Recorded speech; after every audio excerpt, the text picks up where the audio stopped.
Hey everyone, welcome back. आज हम Robert Frost के रोड नॉट टेकन का पार्ट 2 स्टार्ट करेंगे। लास्ट 2 स्ट्रेंजर्स को आज हम फिनिश कर देंगे। So let's get started. And both that morning equally lay in the leaves no step had trodden black. Oh, I kept the first for another day.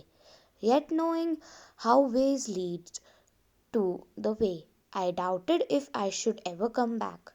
तो इस stanza में हमारे को रॉबर्ट फर्स्ट बताते हैं कि अ, अगली सुबह या उस सुबह दोनों रास्ते इक्वली थे। मतलब दोनों रास्तों पे ऐसा लग रहा था कोई भी कभी नहीं चला, क्योंकि अगर घास पे चलते तो घास मतलब नीचे बिछ जाती है या उस पे थोड़े से निशान रह जाते हैं या वो मतलब क्रश हो जाती है। तो दोनों रास्तों पर कोई नहीं चला था।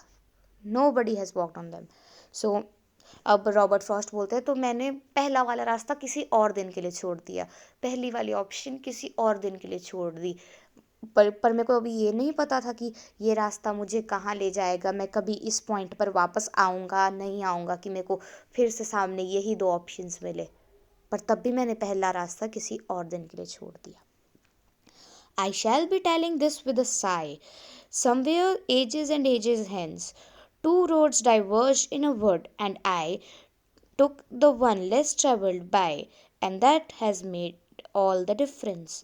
अब यहाँ पर रॉबर्ट फ्रॉस्ट बोलते हैं कि अब मैं किसी दिन फ्यूचर में किसी दिन आराम से साय के साथ, मतलब शांति के साथ, राहत के साथ अगली जनरेशन को बता रहा हूँगा कि सालों सालों पहले, एजेस और एजेस, दर बदर पहले, मतलब बहुत टाइम पहले ऐसे ही मतलब जंगल में दो रोड डाइवर्ज होते थे, और मैंने वो चूज़ किया जो कम चला हुआ था या जिस पे लोगों ने कम ट्रैवल किया था। और उसी ने आज सारा डिफरेंस क्रिएट किया है, उसी की वजह से आज मैं यहाँ हूँ। क्या पता अगर मैंने दूसरा रोड चूज़ किया था तो we never know that Robert Frost ने अगर दूसरा रोड चूज़ किया था जो उन्होंने छोड़ दिया था, अगर वो चूज़ किया तो क्या पता इससे भी महान होते, या उनका नाम ही नहीं हमने कभी सुना होता। तो वी नेवर नो। तो अब यहाँ पे हो रहा है that has made all the difference, कि यही फ़र्क है कि आज मैं यहाँ हूँ इस रास्ते की वजह से। और इसी कंक्लूजन के साथ हमारी पोइट्री ख़त्म होती है। तो इस पोइट्री का टोटल सम अप था कि हमारे सामने दो ऑप्शंस हमेशा आती है लाइफ में। ऑप्शंस की एडवांटेजेस भी बहुत होती है और डिसएडवांटेजेस भी बहुत होती है हमें। और हमारे को इतनी बात ध्यान में रखनी है कि हम इस रास्ते पे फिर कभी नहीं आ सकते। जैसे एग्जाम्पल दे रही हूँ कि अगर आप लोग 10th में हो जाएंगे जब, तो आपके पास भी करियर ऑप्शंस आएंगे और आप एक ऑप्शन चूज़ करेंगे।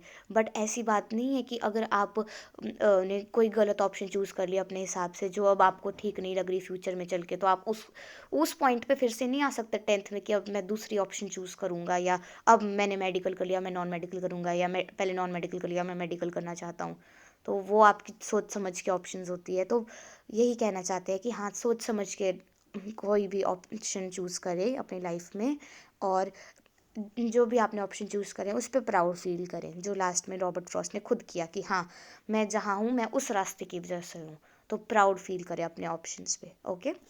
कल हम इसकी लिटरेरी डिवाइसेस और वो देखेंगे, rhyming scheme. So that's all for today. Thank you and have a nice day. Bye bye.